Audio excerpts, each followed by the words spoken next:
Ngaha turaje nyagasani turakwitabye karamanga kuri buri munsi kuko duhamagaye ku neza yawe ku izina ry'Imana Data na Mwana na Roho Mutagatifu amen. Amahoro bana b'Imana, ni muhumure, Imana iradukunda, igiye kutugera neza kuri wa kabiri cy'umwaka cya 2023 tariki 12 Nzeri 2023 itariki ya 12 tuzirikana nanone Yesu Kristo ko agiye gutora intumwa 12 ngamasomo umuhamagaro wacu ubwo nyagasani agiye kudutuma. Isomo rya mbere ni iryo muri Europa Mutagatifu yandikiye Abanyakolosi umutwe wa 2 umurongo 6 kugeza kwa 15. Bavandimwe, mukomeze mujye mbere muri Kristo Yesu umwami wacu, mbese nk'uko mwamubwiwe, mushore imizi muri we kandi mube ari we mwishingikirizaho, mukomejwe no kwemera babatoje, mushimira Imana ubudahwema. Muramenye ntihazagire ubashukisha bene za nyigisho z'ubuhendanyi bita ubuhanga bwahebuje, zihuje n'ibitekerezo by'ubuyobe bw'abantu, zigashingira ku by'isi ariko zinyuranye na Kristo. Koko rero niwe ubusendere bwose bwa kamere Mana butuyemo mu buryo bw'umubiri, kandi namwe ubwanyu abasendereza mu byiza byose, we mutware w'ibikomangoma n'ibihangange byose. Mwagenwe muri we, ariko iryo genwa si rya rindi rikorwa n'abantu, ahubwo ni igenwa mwakorewe na Kristo, ari ryo ribakiza irari ry'imibiri yanyu. Igihe mubatijwe mwahambanywe na Kristo kandi muzukana nawe, kuko mwemeye ububasha bw'Imana yamuzuye mu bapfuye. Mwebwe mwari mwarapfuye muzize ibyaha byanyu n'umubiri wanyu wandavuye, none Imana bashubije ubugingo hamwe nawe, itubabarira ibicumuro byacu byose. Yasibanganyije urwandiko rwadushinjaga imyenda twarimo kubera amategeko tutakurikije, irarushwanyaguza irubamba ku musaraba. Yanyaze ibikomangoma n'ibihangange, ibakoza isoni ku mugaragaro, ibakurubana ibakurikiza umusaraba wuje imitsindo. Iryo ni ijambo ry'Imana. Zaburi 145. Uhoraho agirira bose ibambe. Mana yanjye mwami wanjye, nzakurata, nzasingiza izina ryawe iteka ryose. Buri munsi nzagusingiza, nogeze izina ryawe iteka ryose. Uhoraho n'umunyampuhwe n'umunyaneza, atinda kurakara kandi akagira urugwiro. Uhoraho agirira bose ibambe, maze imbabazi ze zigasakara ku biremwa bye byose. Uhoraho ibiremwa byawe byose nibijye bigushima, abayoboke bawe bagusingize, bazarate ikuzo ry'ingoma yawe, batangaze ubushobozi bwawe. Uhoraho agirira bose ibambe. Nyagasani Yesu nabane namwe. Amagambo mu Ivanjili ntagatifu kwanditswe na Luka umutwe wa 6 umurongo wa 12 kugeza kwa 19. Muri iyo minsi Yesu ajya ku musozi gusenga, ijoro arikesha asenga Imana. Bukeye ahamagara abigishwa be, abatoramo 12 abita intumwa. Nibo baba Simoni yise Petero, na Andereya murumuna we, na Yakobo, na Yohani, na Filipo, na Bartolomayo, na Matayo, na Tomasi, na Yakobo na Rufeyi, na Simoni bitaga Murwanashyaka, na Yuda mwene Yakobo, na Yuda Isikariyoti wabandi wabaye umugambanyi. Nuko Yesu amanukana nabo, ahagarara ahantu h'igisiza, ari kumwe n'abantu benshi bo mu bigishwa be, n'abandi benshi bari baturutse muri Yudeya yose n'i Yerusalemu no muri Tiri na Sidoni, imijyi yo ku nkombe y'inyanja. Bari baje kumwumva no gukizwa indwara bari barwaye, n'abababazwaga na roho mbi bagakira. Kandi rubanda rwose rwaharanaga kumukoraho, kuko ububasha bwamuvagamo bwabakizaga bose. Iyo ni Ivanjili ntagatifu. Kuko ububasha bwamuvagamo bwabakizaga bose. Amen. Bakristo bavandimwe, Yesu Kristo akuzwe. Aha tugeze ni kuri buri munsi. Ubutumwa bw'uyu munsi niwo bugenewe.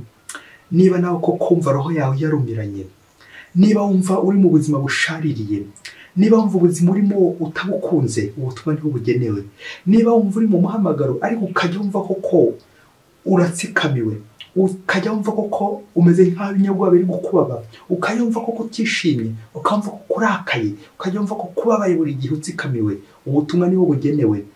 Muntu uriho mu buzima bubi bugoye, wumva koko uri hafi kwiyanga, nirinze kuvuga uri hafi kwiyahura, ubu butumwa niwo bugenewe kugira ngo Nyagasani nawe aze hafi yawe, bityo koko ubeho neza muri Nyagasani, uze gusohoka ngaha wabonye impamvu bihiwe, wabonye impamvu utishimiye aho uri, wabonye impamvu koko ibyo urimo ubona bikugoye. Hari impamvu ikomeye cyane Imana yifuza kuguhishurira uyu munsi. Impamvu urimo ubabara, impamvu urimo utotezwa, impamvu uri aho uri ariko ukaba utayishimiye.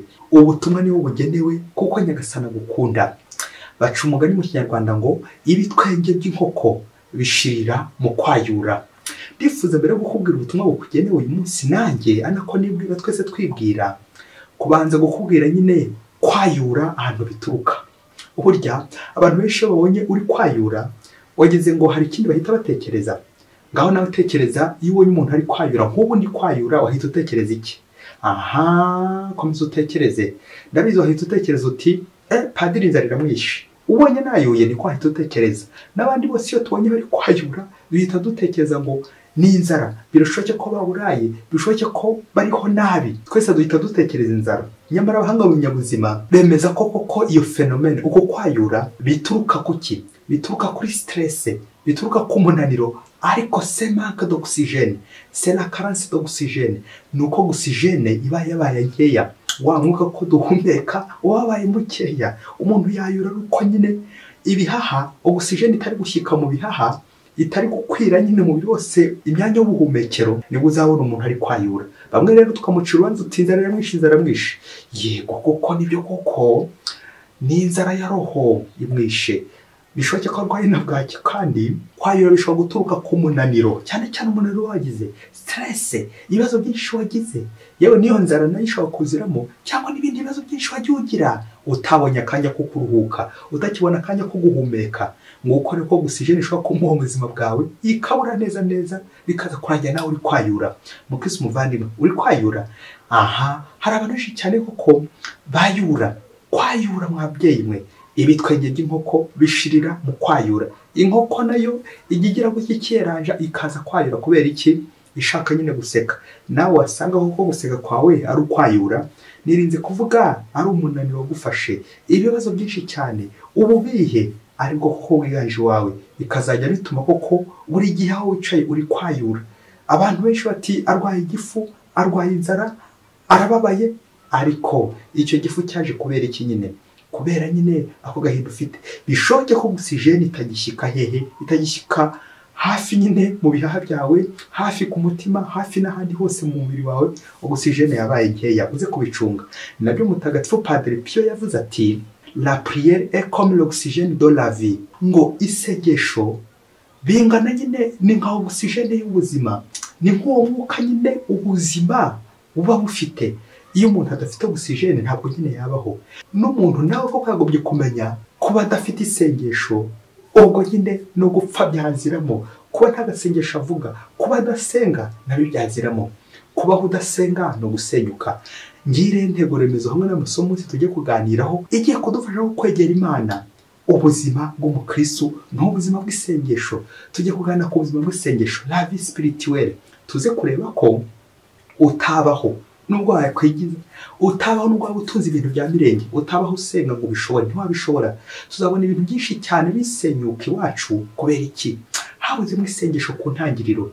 Isengesho ryabaye rikeya, niyo oxygene nyine bayabaye nkeya. Isengesho ryabaye rikeya, niba uzasanga ibyacu byose biri kugenda bisenyuka ku murongo, niba uzasanga twabihiwe, niba uzasanga twananiwe, stress buri gihe byose ukaza unaniwe, ukaza ufite umushiyo, ukaza ufite umunabi. C'est la manque de prière. Aho habuze isengesho nyine, burya umuntu ubishye, burya umuntu ugira umujinya, burya umuntu urakara, c'est la manque de prière. Aho habuze isengesho, nubona ibintu biri gusenyuka, ibibazo bikaza, imirwano ikaza. Isengesho ryabuze, aho habuze oxygene, aho habuze umwuka. Tumvikane habuze umwuka w'Imana, la vie spirituelle. Roho w'Imana yahabuze nyine. Roho yahabuze. Ahantu habuze roho haza amakimbirane, haza umwiryane, haza intambara, haza ibibazo byinshi, yewe gatanya zikaza zikavuza ubuhuha. Kubera iki? La vie spirituelle, manque d'oxygène. Aho habuze oxygene, mwenda kubura umwuka. Inzu yanyu murimo koko muri funganye ko mugiye kubura umwuka, muri hafi gupfa. Rero mubyeyi, wowe wawe ntiharabura umwuka, wowe wawe haracyari umwuka muzima, umwuka ari umutagatifu. Muracyahumeka umwuka muzima ari umutagatifu. Oxygene iracyari mu nzu yanyu, cyangwa ibibazo bigiye kuvuka kubera kubura oxygene, umwuka mu byeyi, umwuka mu rugo rwawe, umwuka mu mutima wawe, umwuka mu mubiri wawe. Pawulo mutagatifu mu isomo rya mbere, nyuma yo kubona abanyakorosi bari bariho mu buzima nanjye kuvuga bubi, barabuze umwuka kuko bemeraga ibinyabubasha, inganji, bagashaka kubirutisha Kristo. Uyu munsi rero arabereka ko Kristo, ko twagiye tubizirikana muri iyi baruwa, ko Kristo ari umuvuka mbere, Kristo ni umwami, Kristo ni Imana, ibyo binyabubasha byose arabisumba. Niyo mpamvu koko abasaba uyu munsi gushinga imizi muri Kristo. Ngubwo ubuzima bw'umukristo koko ni ukuba ashinziye imizi hehe? Mu bukristo kwa Kristo, la vie spirituelle. Iyo ubuzima bwawe bwa roho bukomeye, nawe koko urakomera. Iyo ubuzima bwawe bushingiye kuri Kristo, nawe koko urakomera, ukagenda ubyumva, ugahumeka nyine ubukristo, ugahumeka Kristo, ugahumeka umwuka Kristo, ugahumeka oxygene ya Kristo. Ni wowe kubaho neza, n'ibyo uri gukora byose bikaba biri kugenda neza. Kubera nde? Kubera Kristo ushinze imizi kwa Kristo. Uzarebe nawe igiti uramutse uranuye imizi yacyo cyahita nyine kigwa. Uko niko natwe y'imizi idashinze mu butaka, navugaga nyine ubukristo, ntabwo igiti gikomera, ntabwo ushobora gukomera. Ngiryo isengesho rishobora gusigasira iyo mizi, ubundi bo bigakomera mu butaka, igakomera kwa Kristo. Umva mubyeyi, umva aka kantu karyoshye cyane. Uzi ko na Yezu nawe yarafite ahantu ashinze imizi, akagaragaza ko yunze ubumwe n'Imana Data. Igihe cyose yafataga umwanya akabanza kujya gusenga. Igikorwa cyose gikomeye cyane Yezu yakoraga, yabanzaga kujya gusenga. Batubwira Ivanjiri ya Luka inshuro 11 zose Yezu Kristo akora ibikorwa bihambaye, akabanza akiherera, akajya gusenga. Uyu munsi noneho turumva igikorwa gikomeye cyane, fondation agiye gukora, ashinga kiliziya ye, akayishingira ku ntumwa. Ntabwo rero abikora kenyeye, ntabwo rero abikora yihuta, abanza kubifatira umwanya, akabanza agasenga. Ngo nuko ijoro ryose ariherera, arikesha asenga, kubanza guhura n'Imana Data, bakabanza bakunga ubumwe, bakabanza bakaganira. Ngiyo communication hamwe n'Imana, gukorana n'Imana. Ese ngewe ndinde ukudakorana n'Imana? Kandi Yezu Mwana nawe abanza gukorana na se kugira ngo bungu umwe, bumvikane ko bagiye gukora, maze bize kugira iki? Ireme. Ikintu cyose nabwiye Imana, ikintu cyose numvikanye n'Imana, nta kabuza kirakomera. Dutangazwa n'ukuntu intumwa za Yezu ari 12 gusa, ariko dutangazwa n'ukuntu ubutumwa bwa Yezu Kristo, Ivanjiri Yezu Kristo yakwiriye munsi hose. Nawe yakugezeho, nanjye yagezeho. Kubera iki?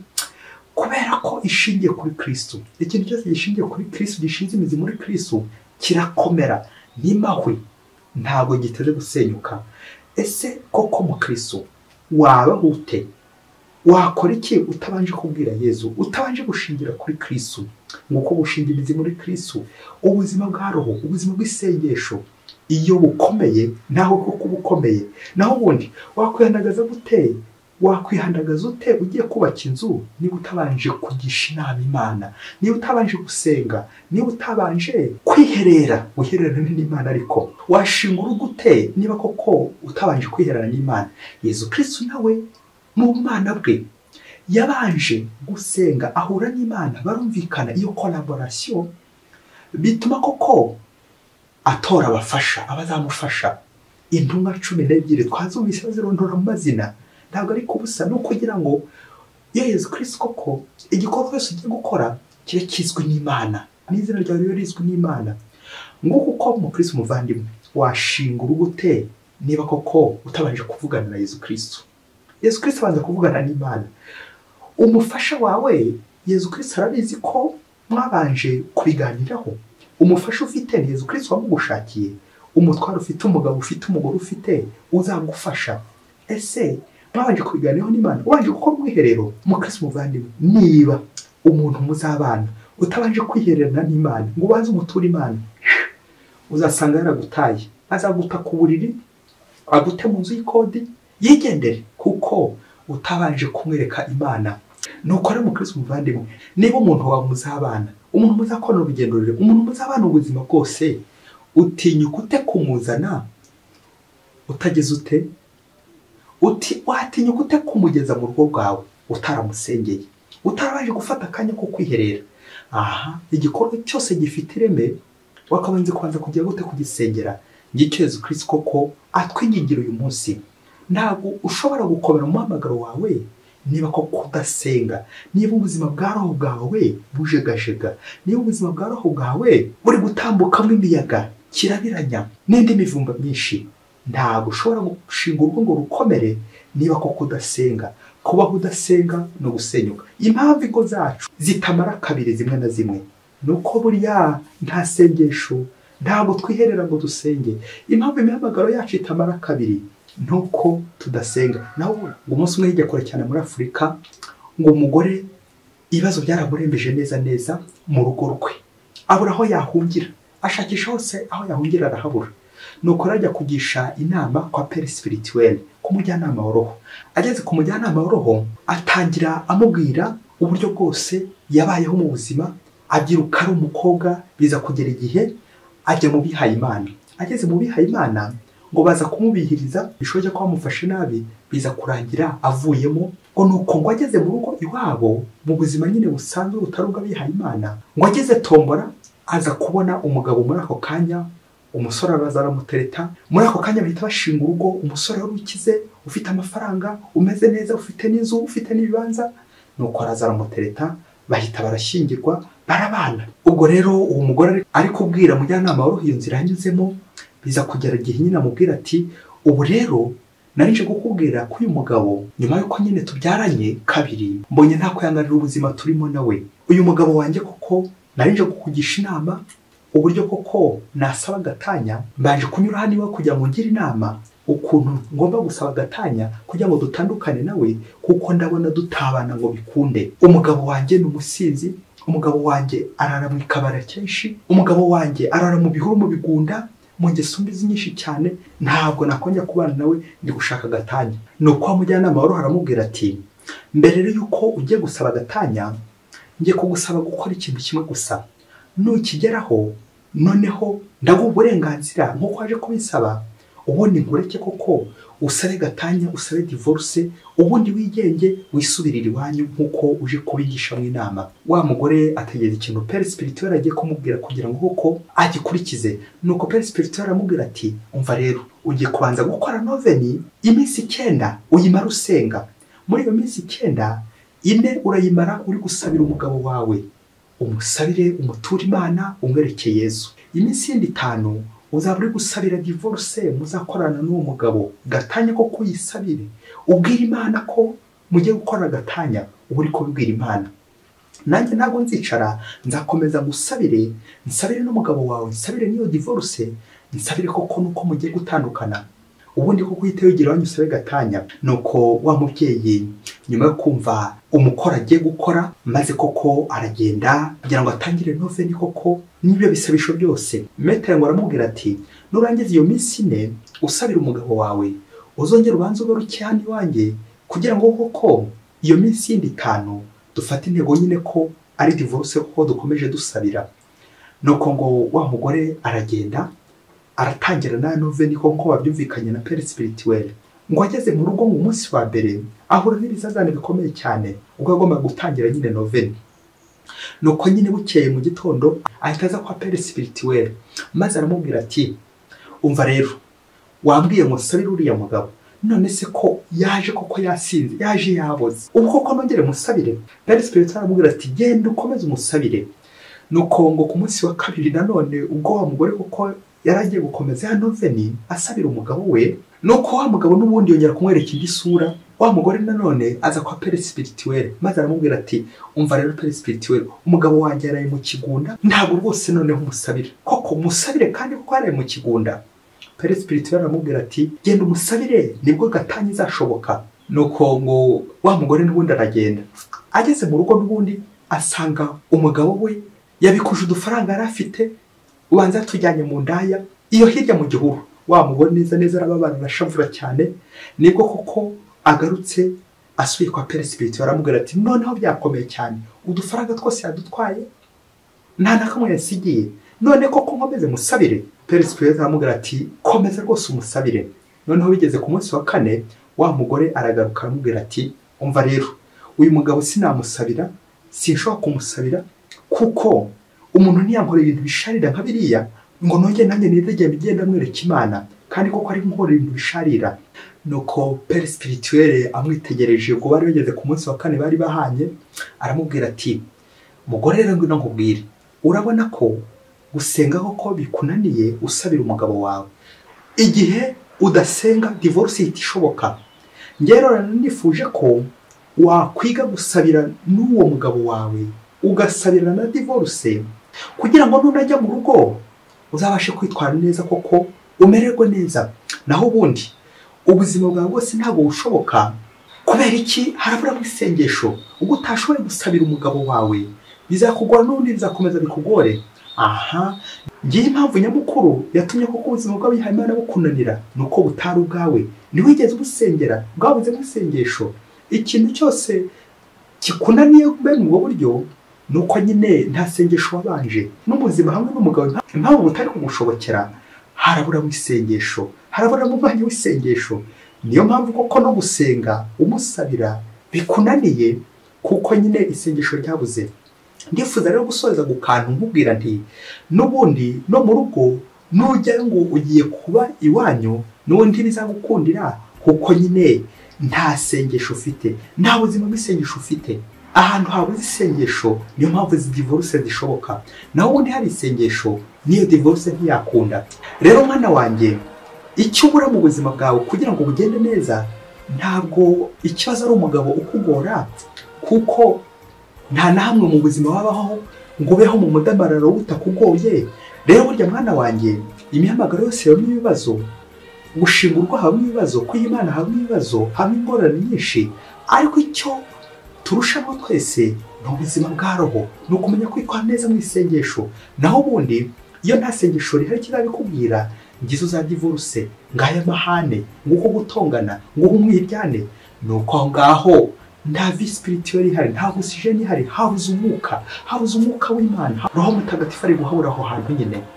Rero inama nakugira, genda ubanze ushinge imizi, ubanze ushakisha ubuzima bwa roho. Impamvu wagiye utambuka muri iyo mihamagaro yose ntikunde, ni isengesho ryaburaga, n'ubuzima bw'isengesho bwawe budakomeye. Naho ubundi nugenda ugakomeza ubuzima bwawe bw'isengesho uzabaho neza, umererwe neza. Bakristo bavandimwe, Yezu Kristo akuzwe. Ngo kuko ubuzima bwacu budashoboka igihe tudafite isengesho, igihe butarimo isengesho nibwo uzasanga benshi twarabihiwe, abenshi koko twarihebye, ubuzima bwo kwiheba, ubuzima bwabuze icyizere, ubuzima budafite icyanga. Kubera iki? Habuze isengesho. Ikibura ni isengesho wa mubyeyi we. Niyo mpamvu uzasanga ingo nyinshi cyane ziri gusenyuka. Kubera iki? Ni isengesho ryabuze. None se niba atari isengesho koko, Yezu Kristo mbere yuko akora igikorwa abanza gusenga.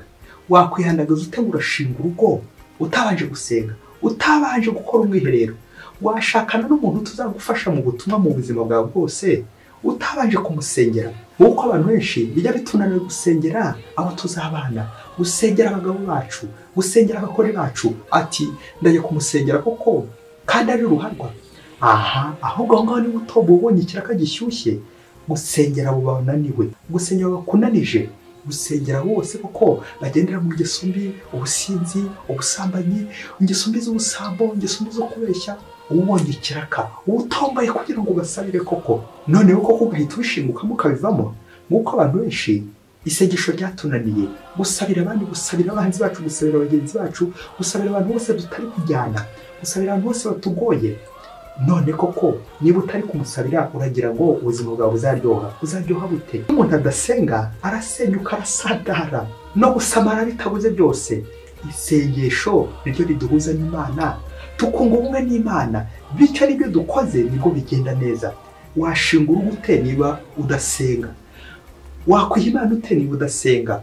Wakora murimo ki niba udasenga ngo ugende neza? Impamvu ibintu byose twagiye twubaka bigahita bisenyuka ni manque de prière, habuze mu isengesho. Hari kura ubuzima bwa roho, birabura oxygene ibyo bikorwa byacu.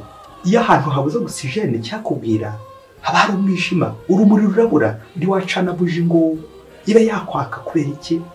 Habuze oxygene, habuze roho mutagatifu, habuze isengesho. Urugo rubuze isengesho n'umwijima, urugo rubuze isengesho n'umwuka mubi, n'icuraburindi. Mwababyeyi mwe, muvyeyi mukristo muvandimwe, niba ushaka ko urugo rwawe rukomera, niba ushaka ko gatanya zitaza, gerageza usenge, kora novena usenge, senga, kuko udasenga nyine arasenyuka.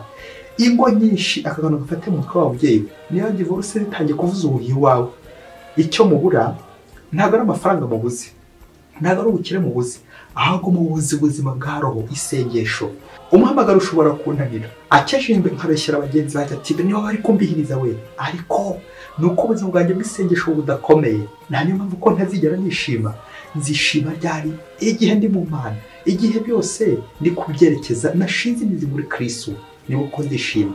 Ngiye gusoreza ku nteruro ya Martin Luther aho avuga ati nk'uko umurimo w'umudozi w'inkweto ari ukudoda inkweto, umurimo w'umutayeri akaba ari ukudoda, umurimo w'umuhinzi nyine akaba ari uguhinga, n'ukuntu kose agenda akomeza, n'umurimo w'umukristo ni ugusenga. Amen, amen, amen. Imana ibaho umugisha, Imana Data na Mwana na Roho Mutagatifu. Amen. Padiri Masumbuko Ladislas wa Diyosezi ya Cyangugu.